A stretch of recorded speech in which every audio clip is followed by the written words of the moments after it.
All great writers have one thing in common. They read. All the time, they're always reading, they always have a book in hand, and that's because they understand reading is an extension of their writing process. It's not just this one-off thing they do every now and then as a hobby or for entertainment. It's something they do to improve their writing and to make sure that they're deeply connecting and engaging with their craft and making sure that they always know what's going on within their own story because they can understand and, again, deeply engage with other stories. So if you're a writer, you also should be a reader. The terms are synonymous with one another. It's part of the whole process. You have Stephen King, who says, "If you don't have time to read, you don't have time or the tools to write. Simple as that." Annie Proulx says, "You should write because you love the shape of the stories and sentences and the creation of different words on a page. Writing comes from reading, and reading is the finest teacher of how to write." William Faulkner.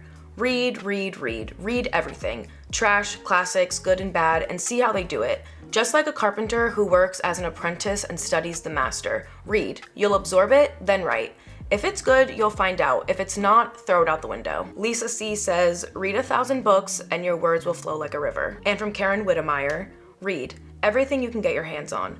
Read until words become your friends. Then when you need to find one, they won't jump into your mind, waving their hands for you to pick them, and you can select whichever you like, just like a captain choosing a stickball team." And there are thousands of more quotes and examples and things I could read to you of the greatest writers urging the up-and-coming writers just to read. They literally are just saying, please read. If you want to be a great writer, read. So I think we should just read.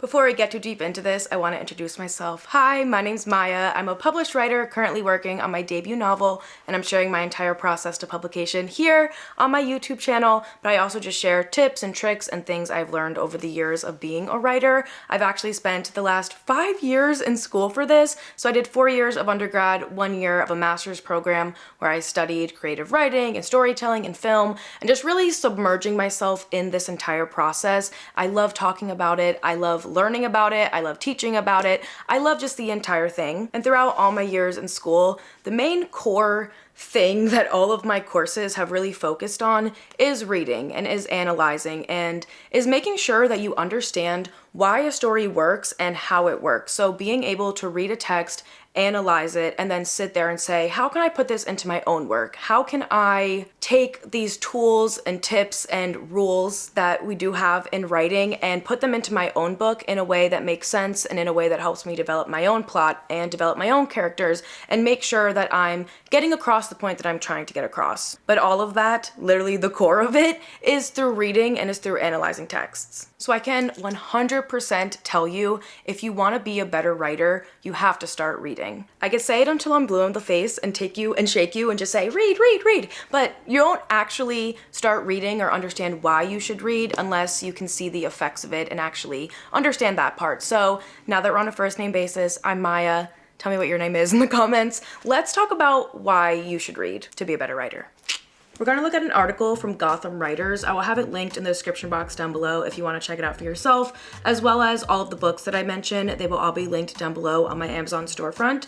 But this website, Gotham Writers, basically it's a New York City-based writers workshop for adults. So the website is more like, an ad to sign up for the courses, but they do have some great resources on here and little links and things like that. So that's where I found it. But I also always love to look at Writer's Digest. This website specifically just had a good reasoning for why reading is so important for writers. It says, as a writer, you must concern yourself with the reader's experience. Reading widely gives you direct personal experience as a reader. You engage with the story and all the craft components within it and make observations about what works and what doesn't.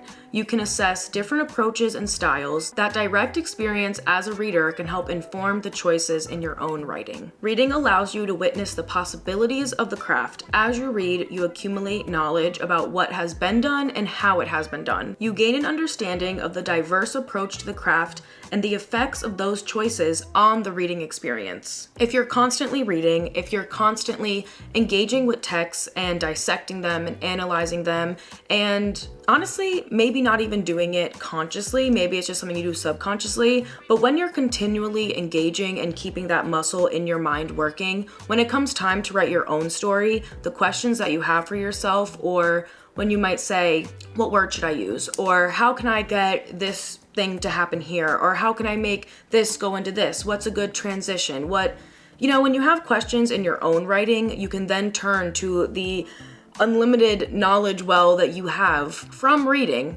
of past examples and things that you've liked and things that have worked well, and you can dig in there and figure out how you can put that into your own story. I also really love the point about concerning yourself with the reader's experience, because when you think about it, sure, you're probably writing for yourself at some point, but if you want to publish it and sell this book, then it goes on to the reader, and you want to make sure the reader is having a great experience with this as well. So when you take a book and you enjoy it as a reader, again, you want to say, what did they do well in here? What is it that I like about it that pulled me to it? And what has pulled so many people to this book? And then again, finding ways to put that into your own story. I've even personally found when I'm not reading, I have a much harder time writing and really understanding what it is I'm trying to say. But when I'm reading and constantly in this state of creativity and just constantly seeing how sentence structures work, or again, the transition words that were used, or how dialogue is used effectively, when I'm constantly engaging in it and having my mind working and seeing it,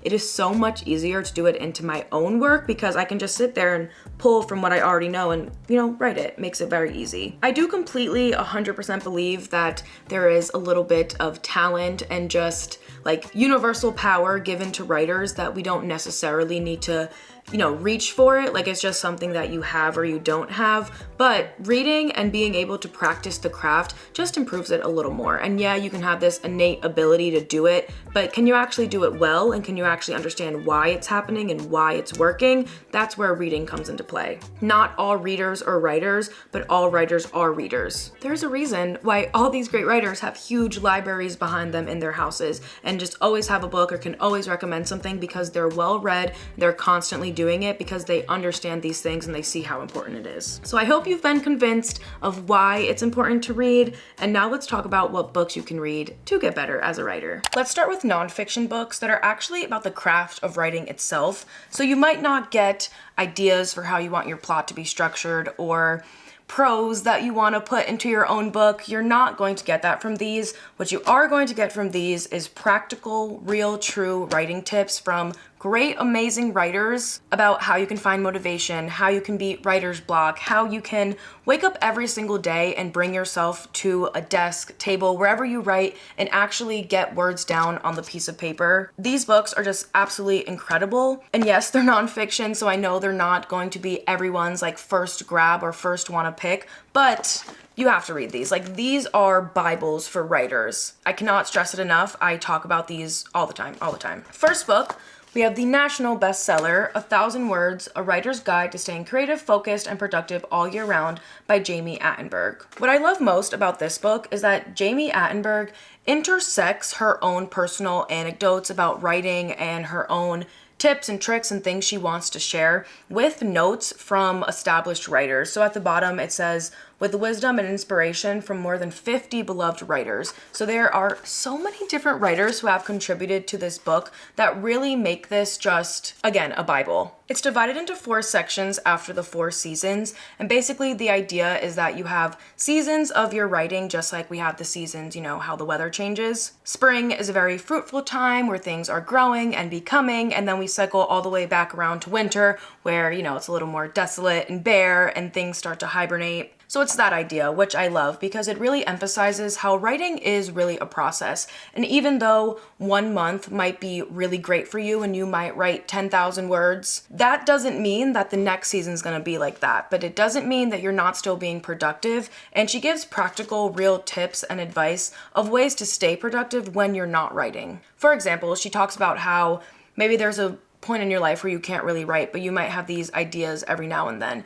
So she just encourages you and gives you a lot of positive affirmation that even just writing 1 sentence a day or just writing down a simple idea can then tumble into a larger book later on and just help you out. And it's just very encouraging, very inspirational. She starts off by explaining how every summer she started a challenge with her friends where they would write 1,000 words a day, and it was just a way to keep each other motivated to try to have a first draft by the end of it. And that's really how she starts it. it, but as the book goes on, you start to realize it's not about the 1,000 words, it's about what is the mental process and the mental strength that a writer can develop in order to make sure they're continually thinking about their project, working on it. And again, even if you're not writing those 1,000 words or really making progress with your word count, there's so many other ways that you could still be working on it and ways to still feel like I'm an active working writer. 10 out of 10 recommend. All of these are a 10 out of 10 recommend for me, but first one, we have 1,000 words.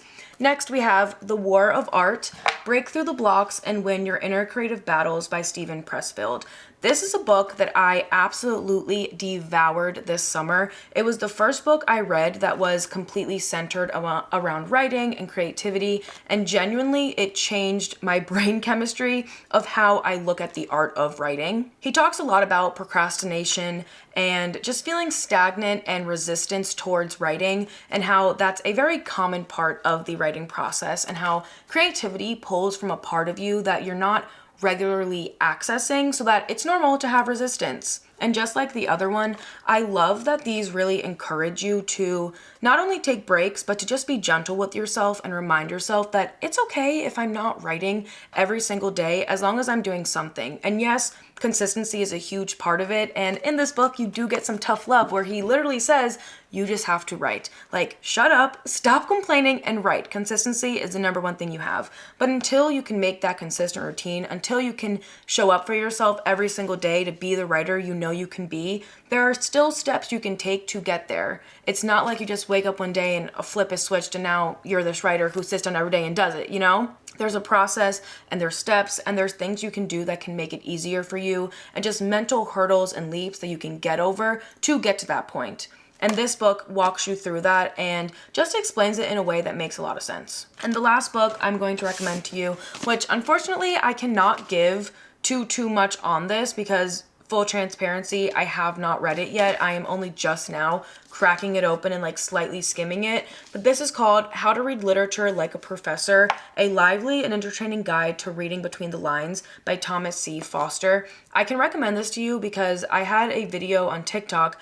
It got over like 100,000 views, and almost every single comment, maybe not every single comment, but there was an overwhelming amount of commenters who were saying this is the book to read. This is the book that is going to improve your skills as a writer, who's going to teach you to read literature like a professor. And the whole concept of the video was how to read like a writer, how to read to better yourself as a writer, same concept as this one.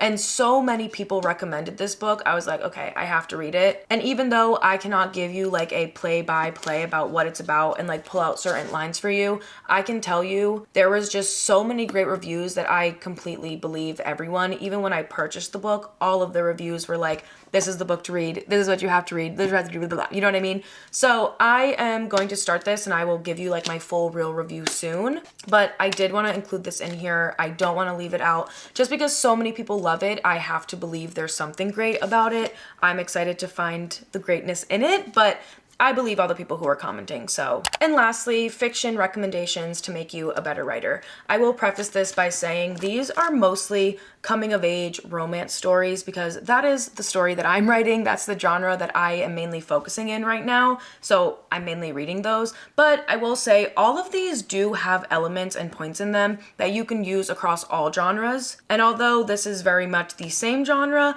I will also say reading all genres is very helpful. So I can come back soon with fantasy recs and mystery recs. I just don't really read them that much, which I know is like me going against my own rules, but you know, maybe like do as I say, not as I do. So I can come back and do that for you, but for now, these are mainly just like romance genre, things like that. First, I am starting with Out of Love by Hazel Hayes. This is a great book for writers because it is told backwards. So it's about a couple and their breakup. However, you start at the breakup and then each chapter you get closer to them meeting. This is amazing to understand structure, foreshadowing, and there's a very specific style and tone throughout this, and the characters are just very real, raw, honest. I'm going to say that probably about all of these books because that is something that I'm really looking for in things that I read, because I want to make characters that feel real, raw, and honest. So I'm looking for books that have the same thing to help me learn that. So this one is incredible for structure, as I said, because it starts from the end of the story and then you get finally to the beginning.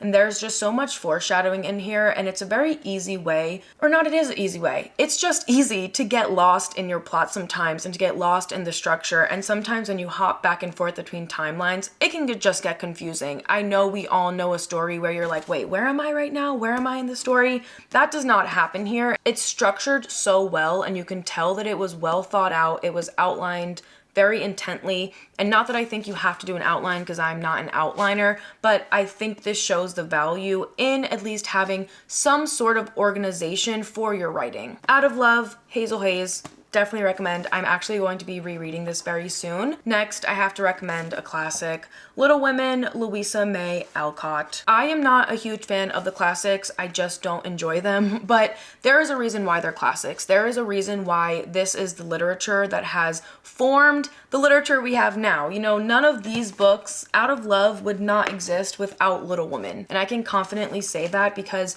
you can see how much of this book is strung throughout all other sorts of literature. And again, this is just another testament to writers also reading, because they're learning and they're seeing how things are structured and developed. It's also just written very plainly. Like, there's a lot of great, beautiful prose in here and it's written nicely, but it's also just a simple book with simple dialogue.